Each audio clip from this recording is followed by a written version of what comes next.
stops us in our tracks. Bravely we prove in our striving, trudging together each day. Where there's a will, there's a way. Good morning, everyone. Good morning from me. I needed to test something out, so that works. Fantastic. I'd actually like to see if it's working okay. Nobody's here. Let's check it out. See if see if we can watch it from Trudging Together. See if we can comment and stuff.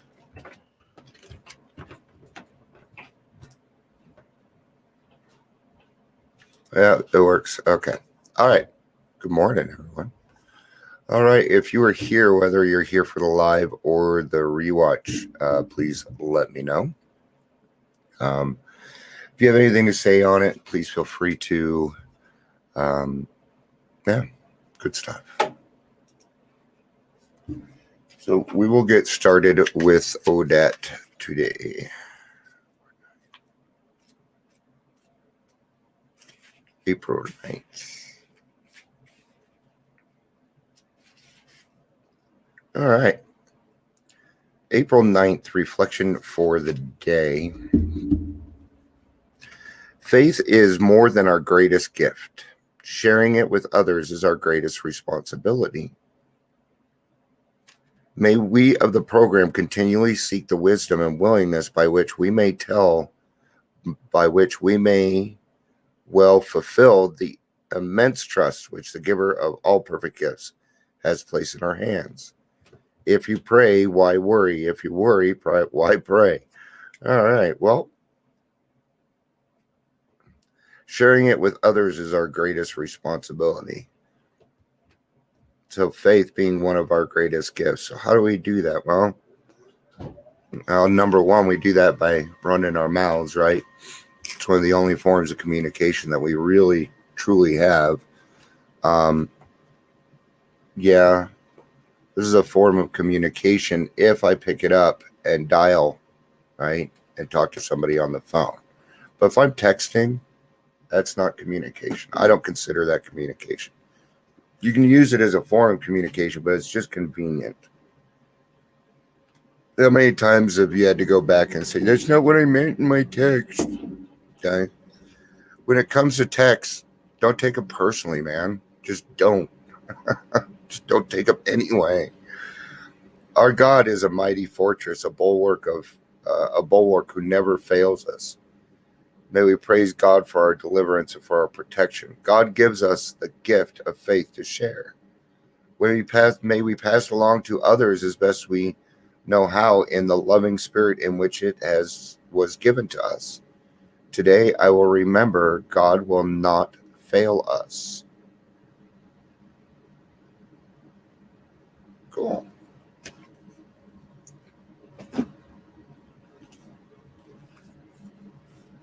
All right, and today's it was covering something that I just did not feel like talking about. I don't remember what it was. I just wasn't quite awake enough, and I have some things going on. You can probably tell my mind's not all the way here. My cat's been missing for 2 days, and I'm worried about him. So I'm ready to go search the neighborhood for him. I think I know where he's at. And people are, I hope I'm wrong. So a great turning point in our lives came when we sought for humility as something we really wanted, rather than something we must have. Right? So and that's 12 Traditions, page 75. So making the switch from having to have humility to wanting it.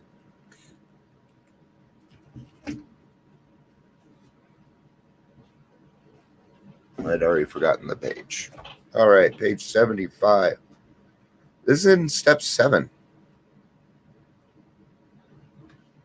This improved perception, I'm going to go back a little bit. Well, I didn't start right now. Okay.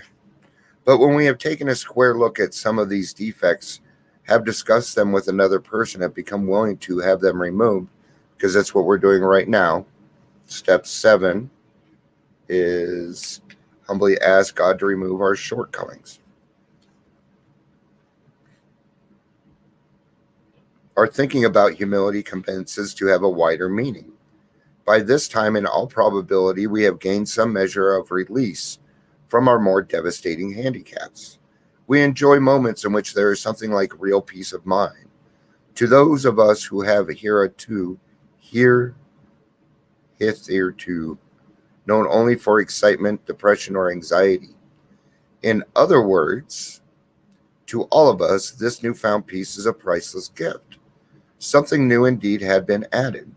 Where humility had formerly stood for force feeding upon humble pie, it now begins to mean the nourishing ingredient which can give us serenity.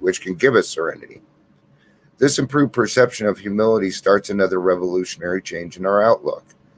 Our eyes begin to open to the immense values which have come straight out of the painful ego puncturing. Until now, our lives have been largely devoted to running from pain and problems.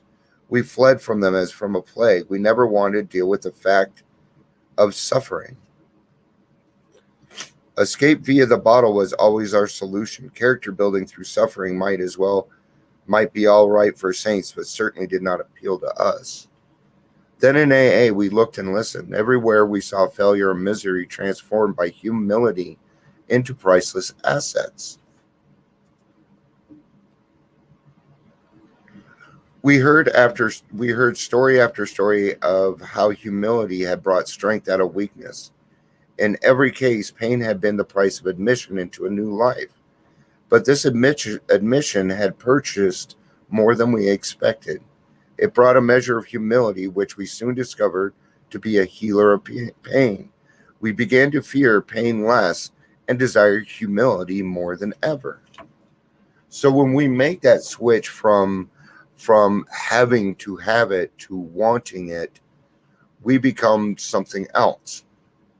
It's kind of like a metamorphosis of the caterpillar into the butterfly. You're now becoming the butterfly because you're being released of all of that. And wanting humility in your life is going to change your whole attitude. Right? It will make you perceive things differently. Hopefully in a better way. Hopefully one that brings you peace and joy. Either the AA way of life becomes one of joy, or I return to the darkness of despair of alcoholism. Joy comes to me when my attitude concerning God and humility turns to one of desire rather than burden. The darkness in my life changes to radiant light when I arrive at the realization that being truthful and honest in dealing with my inventory results in my life being filled with serenity, freedom, and joy. Trust in my higher power deepens, and the flush of gratitude spreads through my being. I'm convinced that being humble is being truthful and honest in dealing with myself and God. It is then that humility is something I really want rather than something I must have. And that's always a great, and that's why they call it a turning point, because it's a switch in your life. So a turning point, you're doop, doop, doop, doop, doop. You might do that 180 where you come back. Just don't do a 360. I haven't heard that in a long time where somebody says, I did a full 180. So it's weird how verbiage changes throughout the age. So, all right, guys, that's going to be it for today. I will be back tomorrow for the daily reflection. Take care of yourselves. I love you. Peace out and have a day.